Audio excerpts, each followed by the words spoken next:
찬송가 401장입니다. 찬송가 401장. 주의 곁에 있을 때 마음이 든든하오니 주여 내가 살 동안 인도하여 주소서. 주여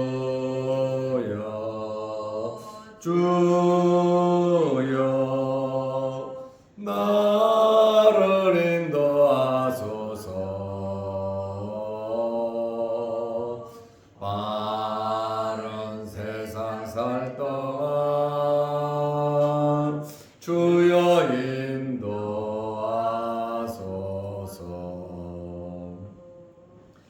피난처인 예수여 세상 물결 험할 때 크신 은혜 베푸사 나를 숨겨 주소서. 주여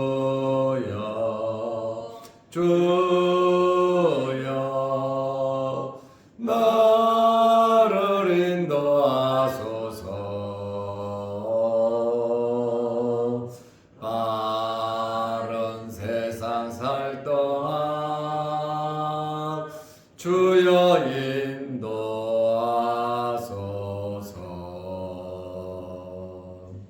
세상 풍파 지난 후 영화로운 나라와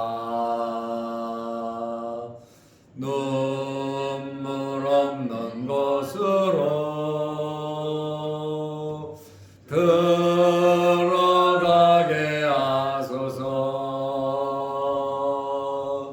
주여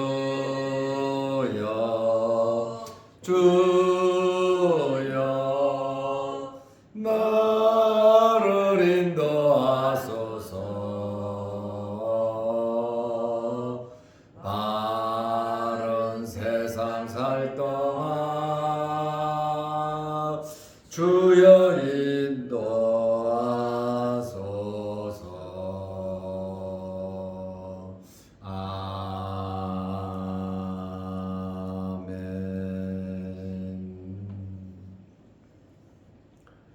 사도신경으로 우리의 신앙을 고백하겠습니다.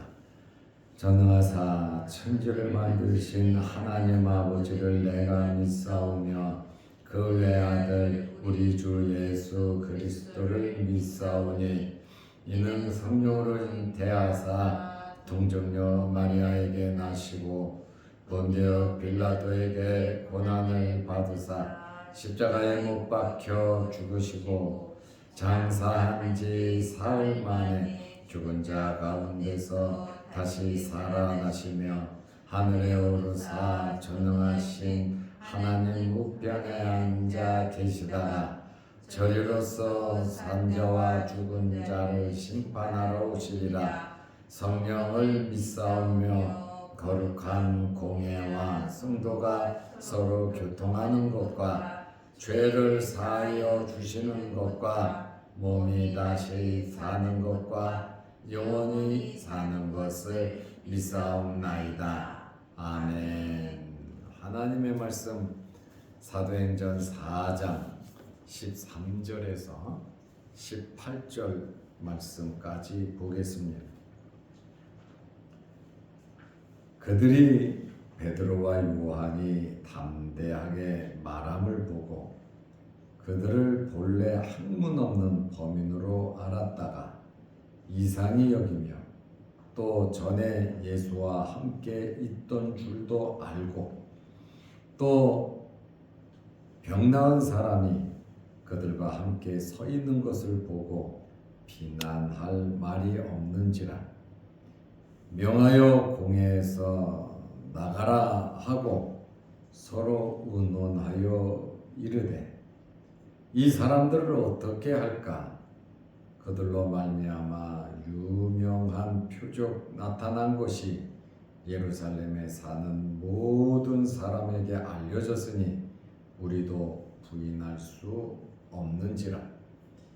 이것이 민간에 더 퍼지지 못하게 그들을 위협하여 이후로는 그 이름으로 아무에게도 말하지 말게 하자 하고 그들을 불러 경고하여 도무지 예수의 이름으로 말하지도 말고 가르치지도 말라 하니. 아멘. 18절 말씀까지 보았습니다. 베드로와 요한이 사내들인 공회 재판석상에서 지도자들이 다 모인 가운데에 예수 그리스도를 담대하게 증거했습니다. 너희가 예수를 죽인 자들이다 지적을 하고, 그러나 하나님께서 예수를 살리셨다.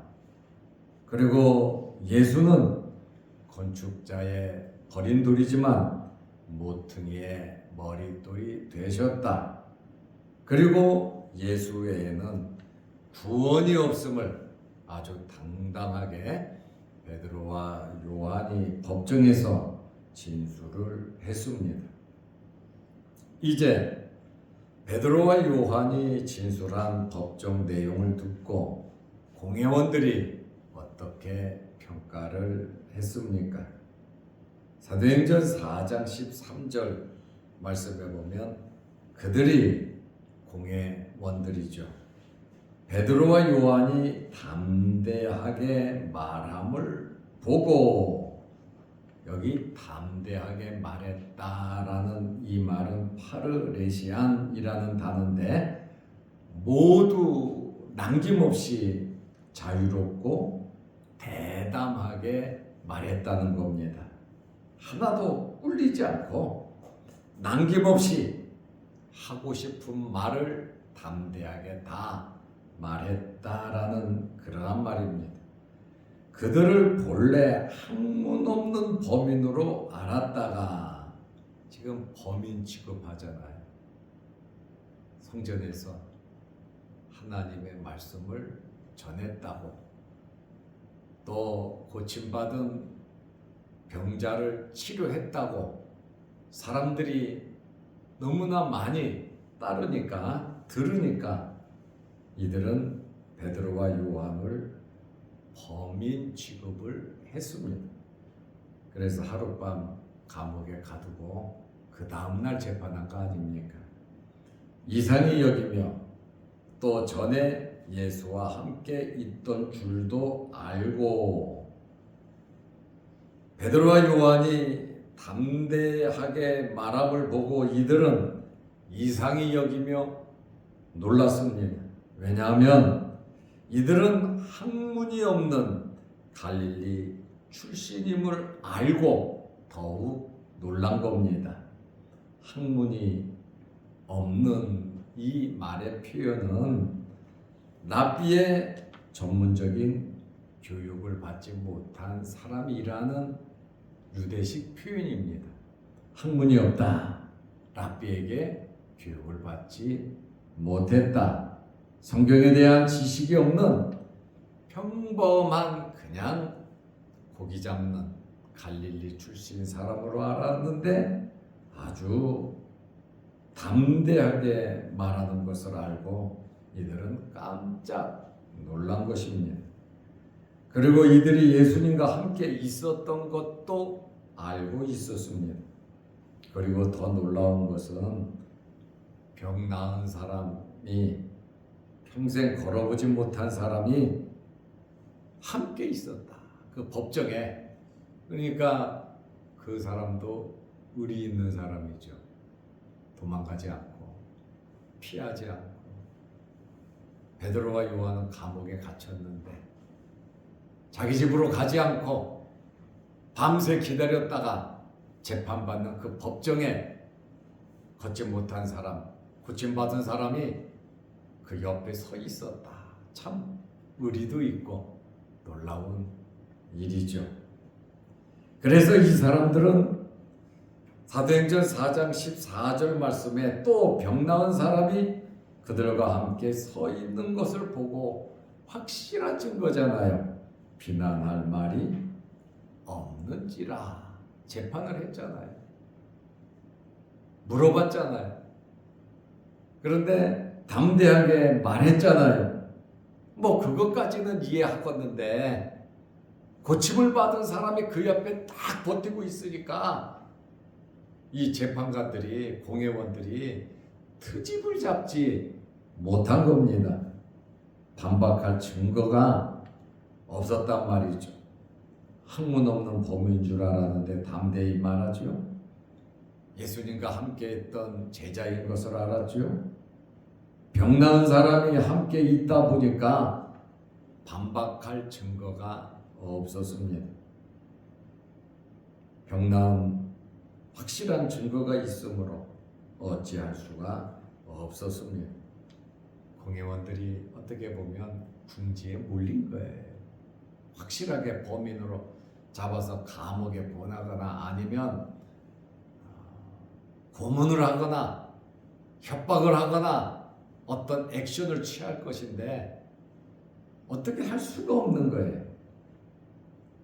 그래서 공회원들은 경고를 하고 이 법정에서 나가라. 지금 석방시키는 건 아니고요. 재판하는 그 재판장에서 너희는 밖에 나가 있으라.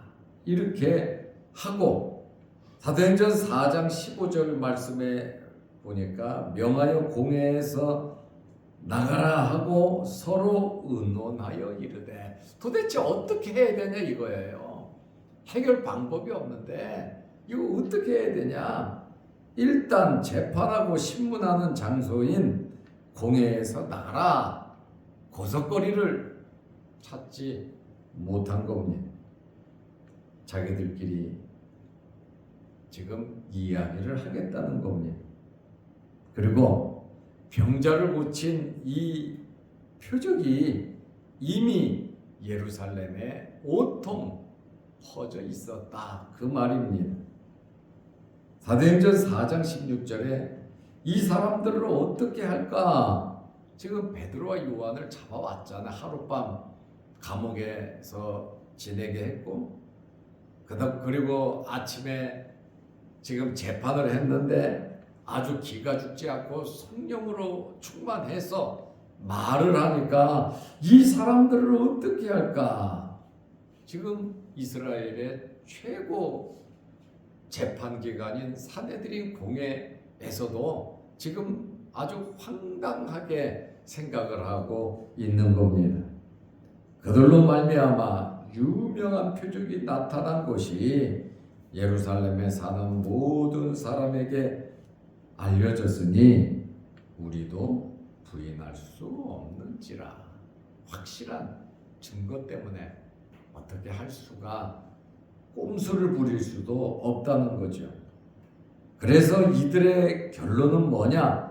더 이상 퍼지지 못하게 위협을 하기로 했습니다. 사도행전 4장 17절에 이것이 민간에 더 퍼지지 못하게 그들을 위협하여 이후에는 이 이름으로 아무에게도 말하지 말게 하자 하고, 그러니까 공회에서는 극단적인 결정을 못한 것은 백성의 여론 때문에 어떻게 할 수가 없었습니다. 왜냐하면 예루살렘에 사는 모든 사람이 알고 있고 베드로가 말한 것처럼 착한 일이라 그러잖아요. 40년 동안 한 번도 걷지 못한 사람을 예수의 이름으로 고쳤단 말이에요. 굉장히 좋은 일, 착한 일, 칭찬받을 일을 했단 말이에요.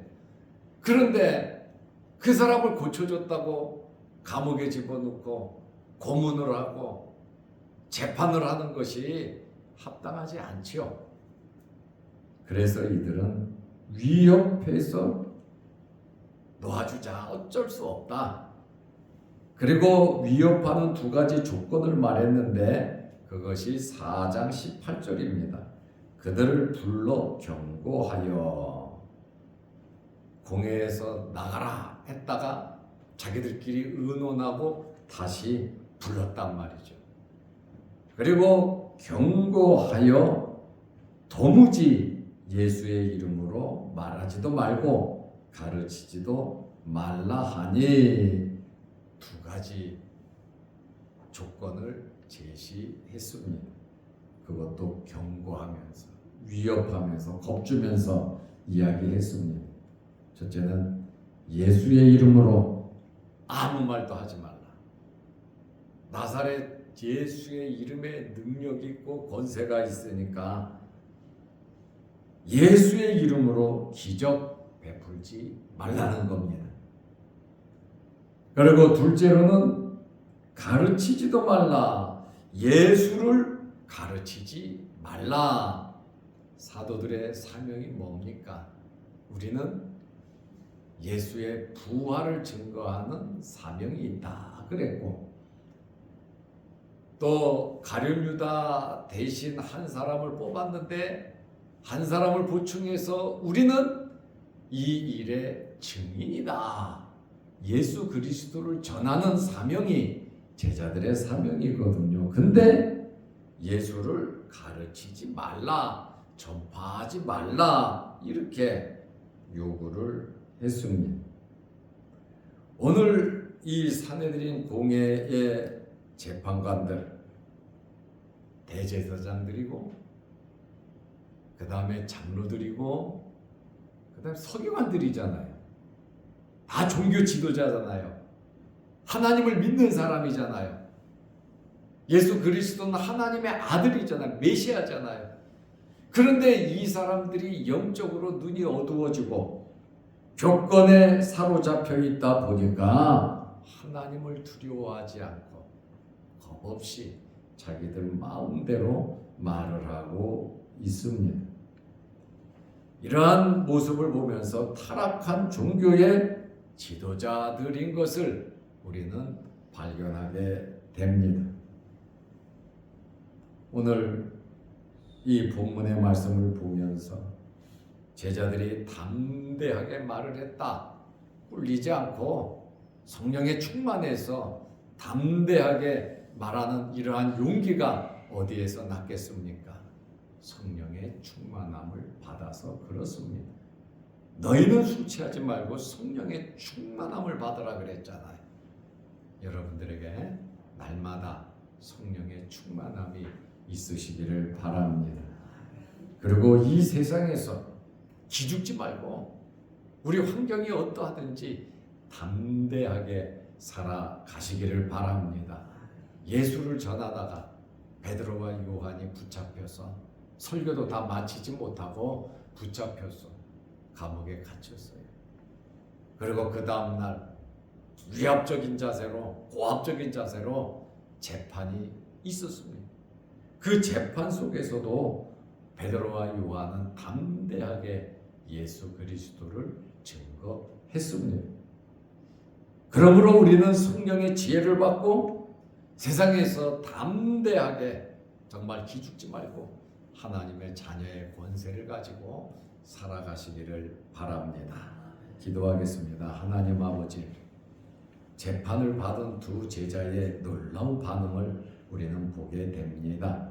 누구든지 감옥에 가면 기가 꺾이고 또 어떻게든지 석방되어 나가려고 노력하고 애를 쓸 텐데 이들은 염려 걱정하지 아니하고 주어진 환경에서 예수 그리스도를 전하는 사도로서의 사명을 잘 감당했습니다.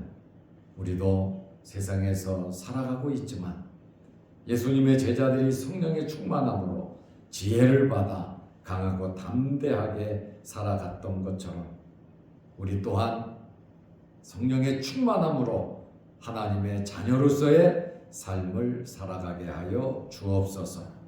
우리에게도 제자들과 같이 크고 작은 어려운 일들이 있지만 낙심하거나 실망하지 아니하고 주님 바라보면서 지혜롭게 극복하고 이겨나갈 수 있도록 도와주시옵소서. 유신의 질병으로 어려움을 당하는 성도들, 크고 작은 어려운 일로 인하여 마음에 고통이 있고 아픔이 있는 성도들, 여러 가지 기도 제목이 있는 성도들에게 함께하여 주셔서 베드로와 요한이 가졌던 예수 그리스도를 가지고 믿음의 확신을 가지고 살아가게 하셔서 우리에게 있는 크고 작은 어려운 모든 문제들이 해결이 되고 하나님께 영광이 되게 하여 주옵소서. 오늘 이 새벽에도 주의 귀한 백성들이 주의 전에 나와 머리 숙여 기도합니다. 기도 제목마다 하나님 들어주시고 응답하여 주옵소서. 하늘문이 열리고 성령의 충만함으로 은혜 받는 시간 되게 하옵소서. 영상을 보며 함께 기도하는 성도들에게도 크신 은혜와 복을 내려 주옵소서. 오늘 하루도 주 안에서 승리하는 복된 하루 되게 하옵소서. 예수님의 이름으로 기도하옵나이다. 아멘. 하늘에 계신 우리 아버지여, 이름이 거룩히 여김을 받으시오며 나라 임하옵시며 뜻이 하늘에서 이룬 것 같이 땅에서도 이루어지이다. 오늘날 우리에게 일용할 양식을 주옵시고 우리가 우리에게 죄 지은 자를 사하여 준 것 같이 우리 죄를 사하여 주옵시고 우리를 시험에 들게 하지 마옵시고 다만 악에서 구하옵소서. 대개 나라와 권세와 영광이 아버지께 영원히 있사옵나이다. 아멘. 자유롭게 기도하시기 바랍니다.